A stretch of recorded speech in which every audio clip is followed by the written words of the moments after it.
And we're back with another episode of the Cosmic Crossfire.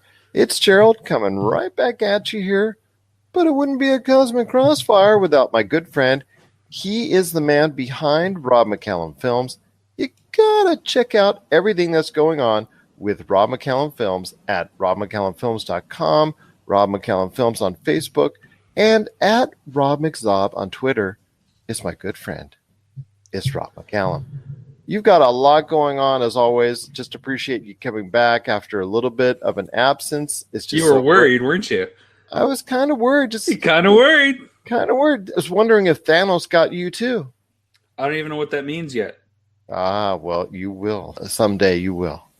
Great to have you back on the show, my friend.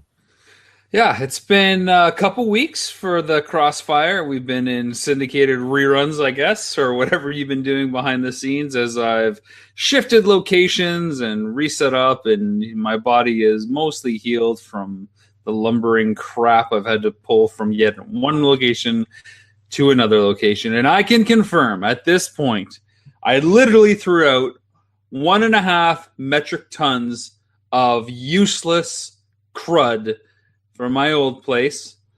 So we're free from that. The mighty purge has happened. I know there's been some discussion about the different kind of purge on the PCC. This was the ultimate purge, and I can literally say now I have thrown out a ton of crap in my life. That's awesome to hear. It sounds like you never know how much you hoard as an individual until you do a move and you find yet you have all this extra stuff on your hands. It's kind of amazing, isn't it? Well, it's not so much my stuff because I had a pretty slimmed down version from coming from Vegas to Canada. But my fiance had been living in her house for 10 years, and her ex didn't really do a lot of cleaning up stuff and didn't take a lot of crap with him. And well, that's his loss, and the dumpster's gain. Oh, there you go. There you go. But Rob, we're here to talk pop culture, and you're the man to talk to on that. So pray tell, Rob, what's on your mind when it comes to pop culture? Well, we are going to take more of a technology spin, I guess, this week compared to movies and trailers and stuff. And we're gonna start off with Netflix and Amazon Prime Video, two companies and streaming services we obviously talk a lot about. They infiltrate everyone's daily lives. And maybe they've got to be put on notice, and it's time for them to watch out as European networks are joining forces specifically to combat Netflix and Amazon. Have you heard about this? A little bit about it. I know there's all this measures against Amazon and Netflix because of the fact that they are now such large entities. With Netflix, pretty much, I think at this point in time, the most viewed product right now on the entire earth. It's pretty understandable why that other entities have to go ahead and even join forces in order to combat against this. Well, countries such as France, Germany, and UK are setting up massive on-demand services that combine their biggest broadcasters. So if you were to take the UK, for instance, you'll have BBC on a streaming platform combined with Sky, and basically, I think, ITV is the other big one that they have over there. Yeah. Everything is kind of being combined onto one platform per country. This launches in 2019. And of course, it's not just that these broadcasters are coming together. They bring those licenses with them. So if one of those broadcasters has the license to The Big Bang Theory, that's going to be on the streaming service now. So is this too little too late? Is this going to be a legitimate combatant to Netflix and Amazon Prime? What are your thoughts? I don't want to say it's too little too late for those countries because it's hard for us as here in this country, in my country, US right now. Your country is Canada right now. So in my country. Exactly. So it's not to sound like that all territorial or not, but it's hard to say because you're not in those countries, in those areas that will be affected primarily. But it's very hard when there's let's say a race car or a race horse that has such a large lead over the field at this point in time, and it's almost to the point where Netflix is lapping the field. Now, at some point in time, Netflix is going to have this little bump in the road, and other entities get to take advantage of that. But that sounds like a great offer that is going to be formulated do you think they'll be able to coexist long enough to be able to provide something sustainable long-term as a viable candidate that is against Netflix and Amazon? Well, what I think that these countries have going for them is that they get to bring the best of the best, these staple multi-generational brands together that get free kind of broadcast over the air advertising that are in the papers, that are these institutions that Netflix isn't. These are traditional cable services that have literally shaped the entire culture. And now that they're coming out with an online, on-demand streaming service, I think that just further expands their reach. Whether it's enough to stop Netflix or compete on equal footing, I'm not sure. But if I'm somebody who is paying for cable, this might be a nice little alternative to just go to the internet side of things and just stream it that way. I know there's a lot of cord cutting discussion in North America. More and more people every day seem to cancel their cable package and satellite package, and I am definitely amongst those people. And I've been a Netflix subscriber for a long time, but hey, I'm now an Amazon Video subscriber as well, and I probably spend 50-50 time between the two platforms. And there's a lot of other stuff out there too. So if I had an option in Canada to have CBC and CTV and Global, which are some of the bigger channels here, that would be a really enticing package for me. And when you have sports stuff that's infused with some of that, imagine having an ESPN with, say, a Fox and an ABC and an NBC streaming platform. That might be a little bit something to our American listeners that, hey, yeah, I would pay $10 a month for this cable package that also included these sports and these other things. I don't think you're going to be able to see that in this country. I mean, we've already seen where you have CBS All Access all by itself, NBC Universal talking about has had a little interest in doing something like that.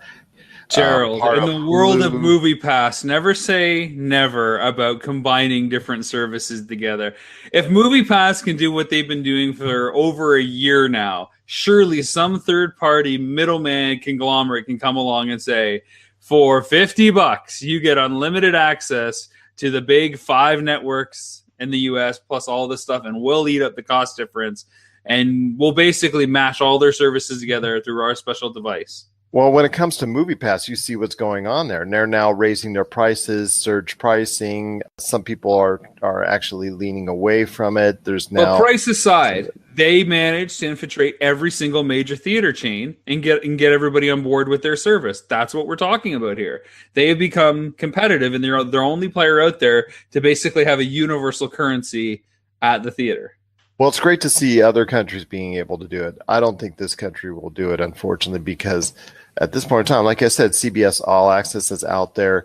ABC will probably, if it's generated for shows, if it doesn't go to Hulu, which was purchased primarily by Disney, then you'll see it on a Disney streaming service. So you won't see that type of cooperation. But I do, going back to your original question way back when, on the European marketplace, is that going to be something that might compete? I think it will. I think it has a chance to put a nice little dent into it. It all depends, like you said, on the programming that's available for those consumers. Rob McCallum Films is back with a vengeance. This year, we're set to release Power of Grayskull, the definitive history of He-Man and the Masters of the Universe, which chronicles the ultimate 80s billion-dollar franchise, Masters of the Universe. See exclusive interviews and hear untold stories from the people responsible for creating the world of Eternia, a place full of magic and science, and learn about the craft of creating action figures and animation.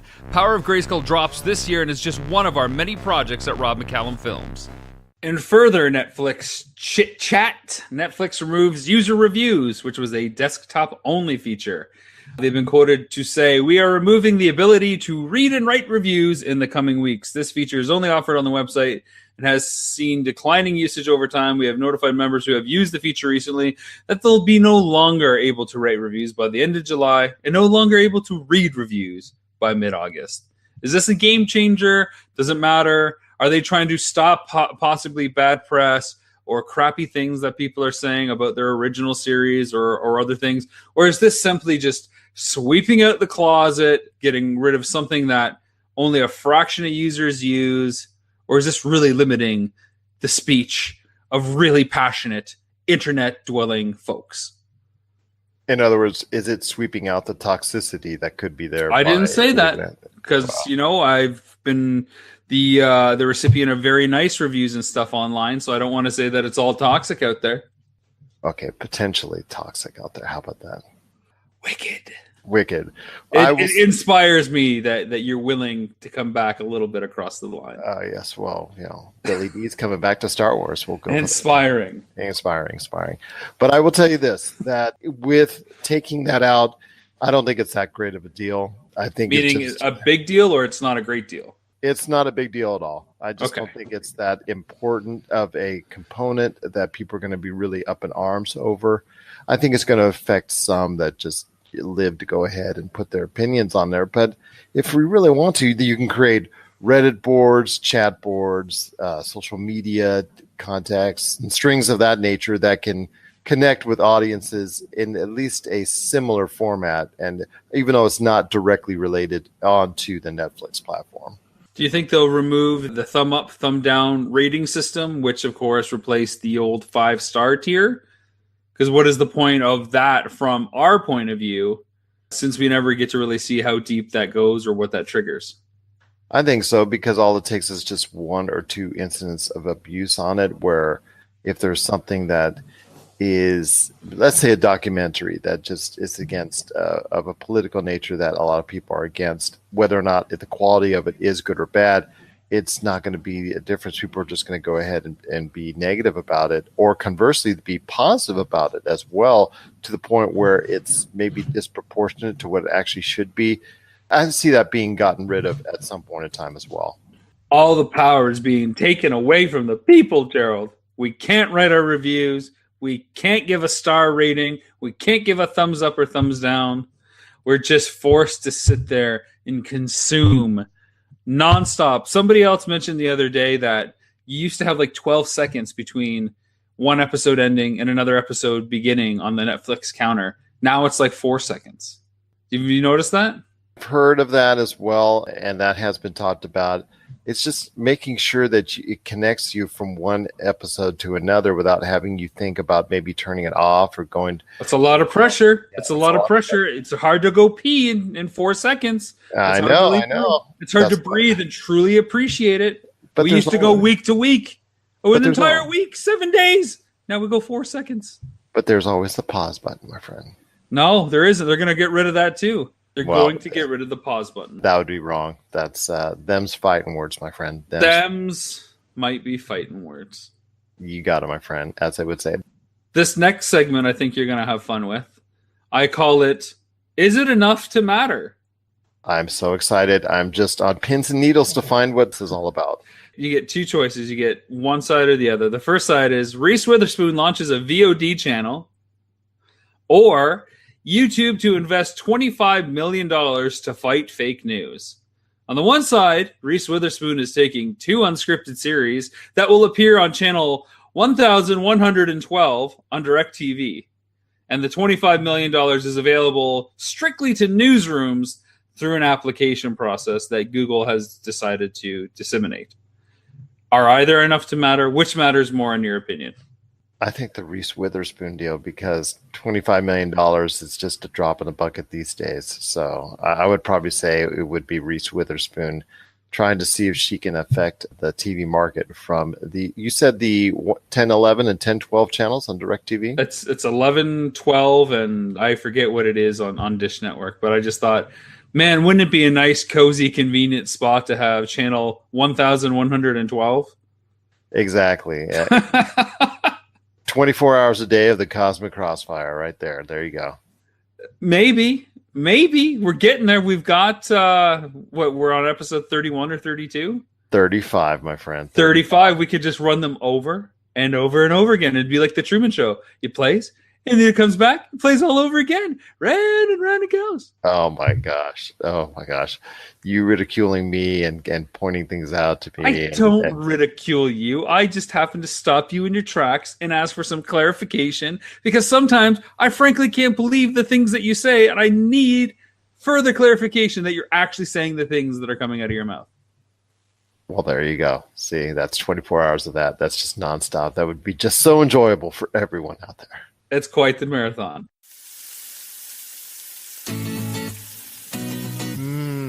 Nothing's better when grilling your favorite meal than adding some delicious Wheelie Q rubs, seasonings, and gluten-free barbecue sauce.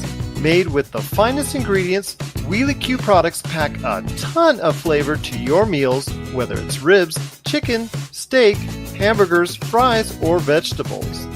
To get your hands on some of these tasty Wheelie Q items, head on over to www.wheelieq.com, and a portion of all profits made will go into finding a cure for spinal muscular atrophy.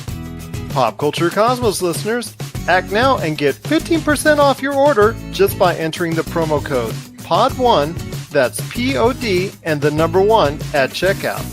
For the tastiest food on the grill, nothing's better than Wheelie Q items today at wheelieq.com. Sony stock hits a 10-year high, Gerald. This is a pretty big deal because it wasn't that long ago that they had this email hacking conundrum where information was leaked out and people were fired and things were said and notes were passed and people were in detention. Now Sony stock hits a 10-year high. We've talked about this particular angle before, and I'm going to bring it up because it came back up when this article hit. 51% of their revenue will come from movies, gaming, and music. So let's return to the question that we've pondered once or twice on the Cosmic Crossfire. Is Sony an entertainment company or an electronic supergiant? At this point in time, they're leaning more and more into an entertainment fashion because the hardware outside of the PlayStation business really hasn't been that great for them as far as all their audio and video equipment.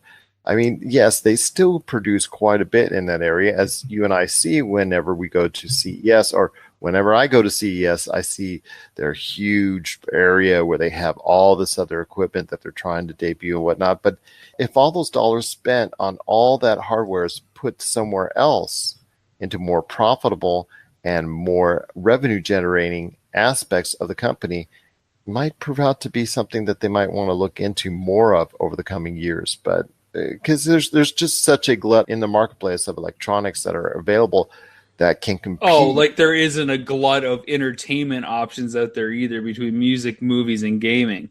But it's been something that they've done better in recent times, even with it. Well, obviously with the PlayStation 4 that they've done so well. Rumors of a PlayStation 5 coming possibly as early as fall 2019, and of course their movies, which Sony's been, I guess, on the butt of many jokes over the years with some of the decisions that they made movie-wise, but they still have the Spider-Man license and some other licenses that have proven out to be somewhat profitable. Obviously, they're back in good graces with Marvel fans with the Spider-Man Homecoming universe now, and the second movie's coming out next year. So at this point in time, maybe a larger focus on those entities that make them a little bit more profit might probably be advisable. Maybe should, instead of just being a 50% type share between those two entities, maybe have it lean towards the entertainment side a little bit more and see where that goes.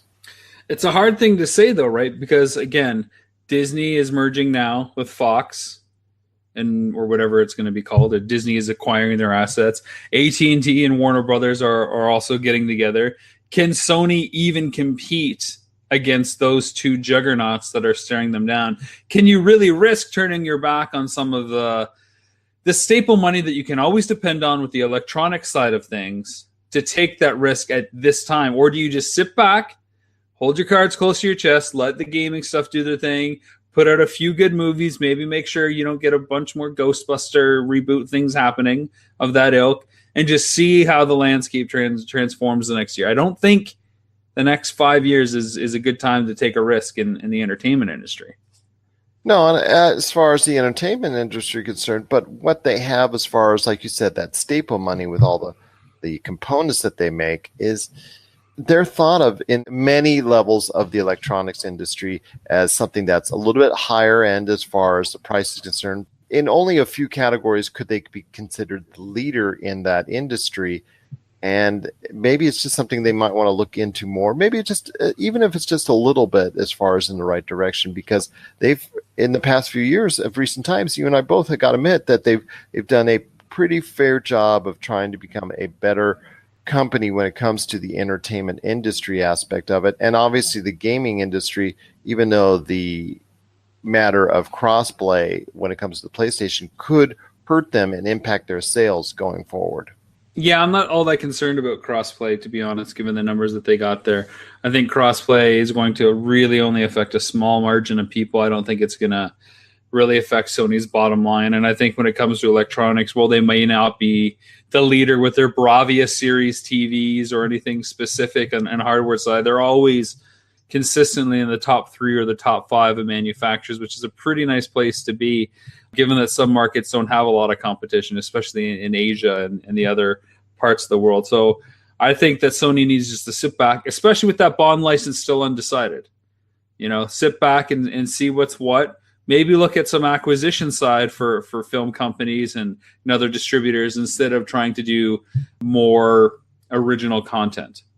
I disagree with you on the aspect of crossplay. I do believe it's becoming an important part of the... I think people are making it vocal. That doesn't mean it's important. There's a difference. I think it will become a more important part of the game space and universe, especially with Microsoft and Nintendo actually making vocal efforts to become more friendly with each other on that aspect. And when the biggest game that's out there, Fortnite, has become a lightning rod. Has become an awesome hit on Nintendo Switch. Oh, wait, it hasn't. It has. It got 2 million downloads the first day. And well, when you announce it at E3 that it's available now, you're going to get a lot of downloads. But how many actual active accounts and users are there for that? Look no further than Pokemon Go's drop off when it was announced too. Same with Miitomo. Huge numbers the first week, and then absolutely crickets after. Well, Pokemon Go is almost at the point of its original startup at this point in time, because Pokemon Go has found a new, I guess, a rise in popularity over recent months in 2018, almost to the point where it was when it originally started. So come talk to me in 18 months when Fortnite actually, figures out what to do right and engage their hardcore fan base again, because those installs are not the same as active users. All right. I don't know. I'm not at Epic, so I can't give you an official response or throw out numbers at you. Well, why not? Well, because I don't work for them. I'm sorry. You gotta have this information ready if you're going to talk about it. All I can tell you is 125 million, man. That's the only number I can throw out to you. It's 125 million are active users when it comes to Fortnite. 125 million users right now. 2 million, like I said, on its first day. So 125 million users, less than 2% are on Nintendo Switch. No, I said 2 million on the first day. Right. So how many users are on Nintendo Switch now? I would probably say it's over half the users have at least downloaded the game on Nintendo Switch platform. So what does that make? So half the Switch owners, is that what you're saying? I'd probably say half the Switch owners. Was that make it 4, 5, 6 million right now? So it's still like 3%. I'm just telling you, as Nintendo, right? As the Nintendo. So how can a 3% install base really force a matter of crossplay affecting Sony because they haven't got on board? You throw the Xbox One users, the PC users in there, and then we mentioned consoles, and you mentioned Xbox and Nintendo. Nintendo's adoption of Fortnite is not going to make Sony scared.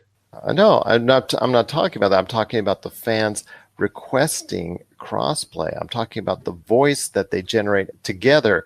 The PC users, the Xbox One users, and the Nintendo Switch users all coming together to ask for crossplay. It's been a controversy over the past few weeks that has been created because of Sony's unwillingness to go ahead and bend and yield towards the crossplay platform for their gaming. Because they don't need to. It's an issue now. It's a small issue now, but it could become a larger issue. Yeah, I don't think it's an issue. An issue is a word that seems really harsh, like it's a thorn in the side of Sony. And I don't think it is, given the numbers that they've got on their side with consoles sold and other games that are selling. Well, it's the future of PlayStation at this point in time, with PlayStation 4 going on the latter end of stages of its sales. When it comes to the PlayStation 5 coming around the corner, that might be a bigger concern that we might be seeing that consumers want and out of their gaming consoles going forward.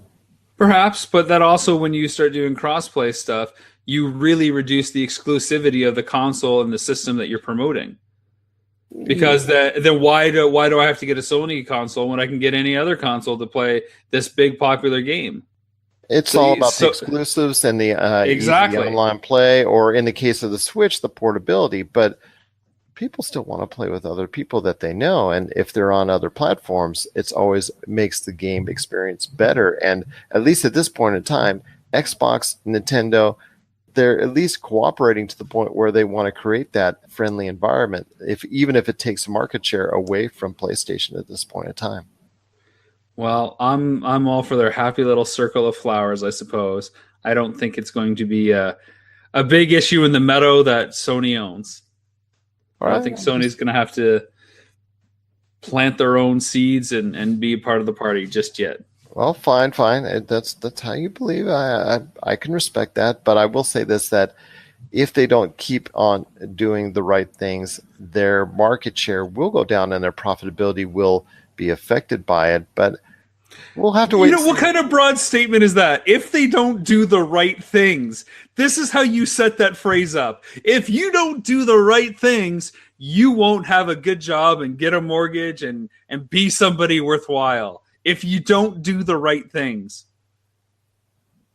This is one of those moments where you have to clarify yourself, Gerald. If you don't do the right things, what is that? If they don't take the right steps.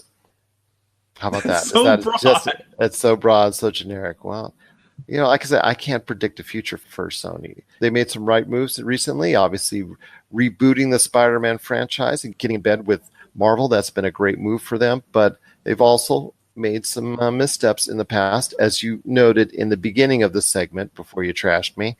Then it's just, like I said, they just got to keep on going with, pretty good steps in order to go ahead and progress further as a company. But I still think that they should lean more on the entertainment side at this point in time. You've missed me, haven't you? Dearly, my friend. Yeah, it's wicked that I'm back. More coffee. I haven't had coffee for a while. Imagine if I had a cup. Oh my gosh, I would just be crying right now. Yeah, close to tears. If you're tired of sifting through flea markets for rare and unique games, we can help. Retro City Games in Henderson, Nevada, only 5 minutes from the Las Vegas Strip, has all your favorite gaming staples, classics, and a wide selection of rare games with new stuff always appearing on our shelves. Come in and chat with Nicole or Doug about your love of games and watch as they help you complete your collection or find your childhood favorite. And don't forget, Retro City Games loves trade-ins. So if you have any Nintendo, Super Nintendo, Sega, Xbox, PlayStation, or even PC games, come in and visit Retro City Games today. Welcome to the new metropolis of gaming, Retro City Games. Let's wrap up the Crossfire this week with the future of HBO now that AT&T is in the mix. This obviously brings a lot of money towards all the Warner companies. One can only hope that DC figures out what to do with more money.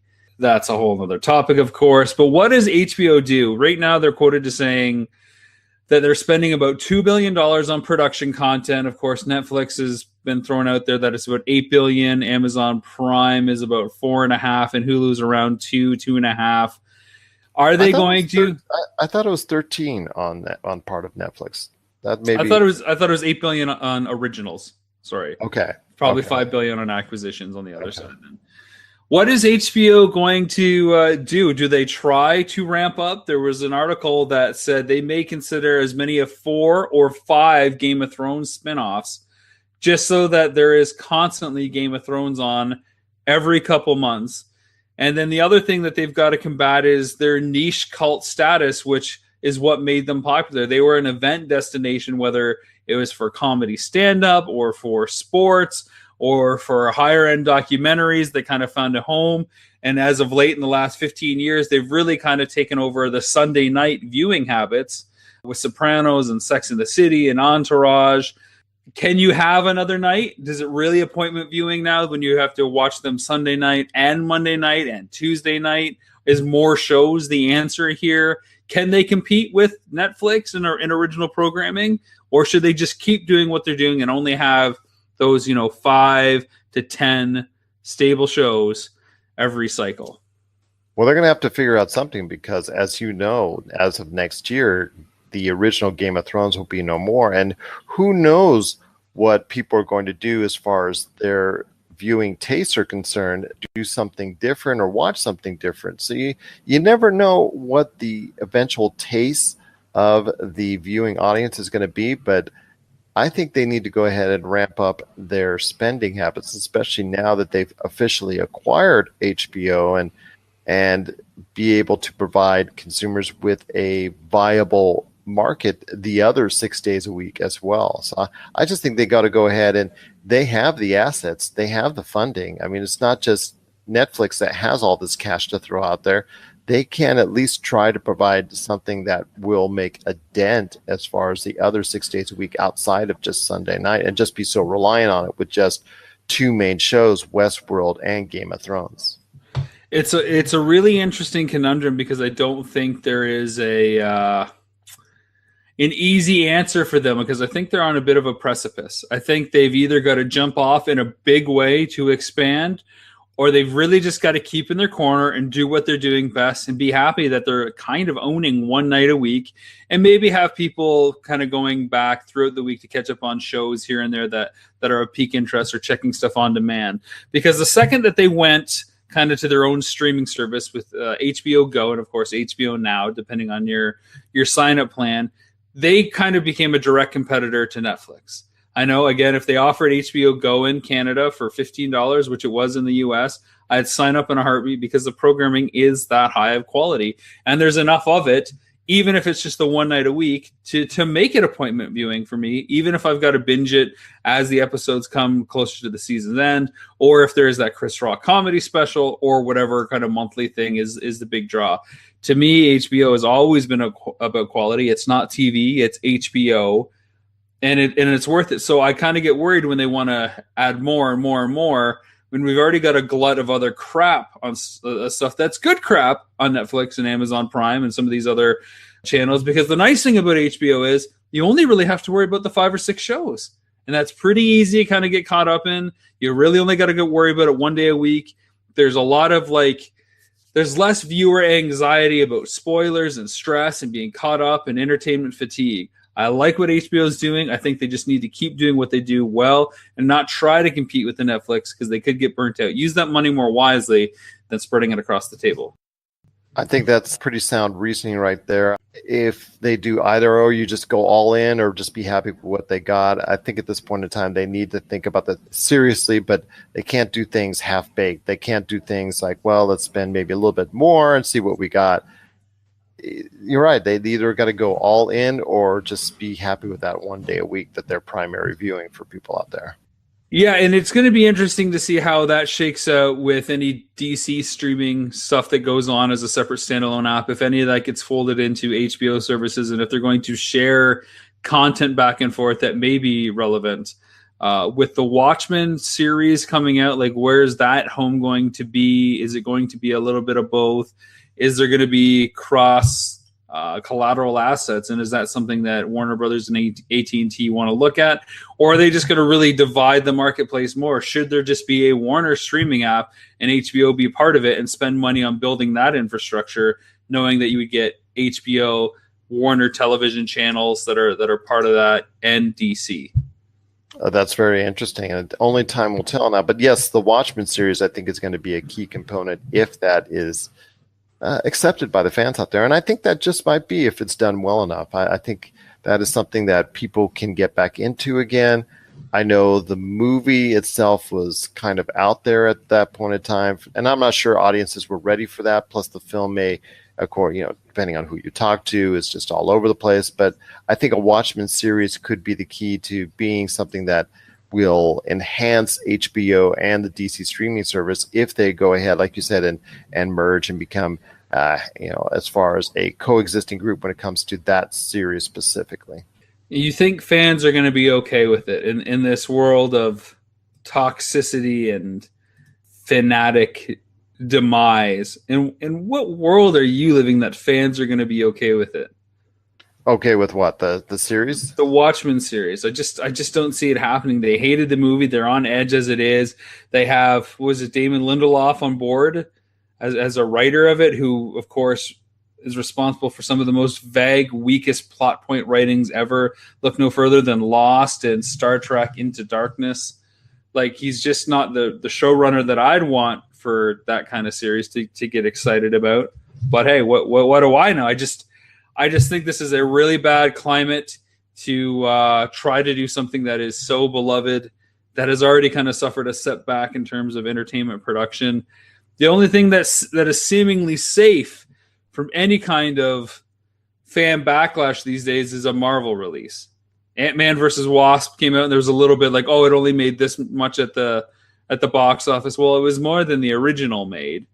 So you should be pretty happy about that. It's like the 20th film that Marvel's released that was at number one. That's still pretty good.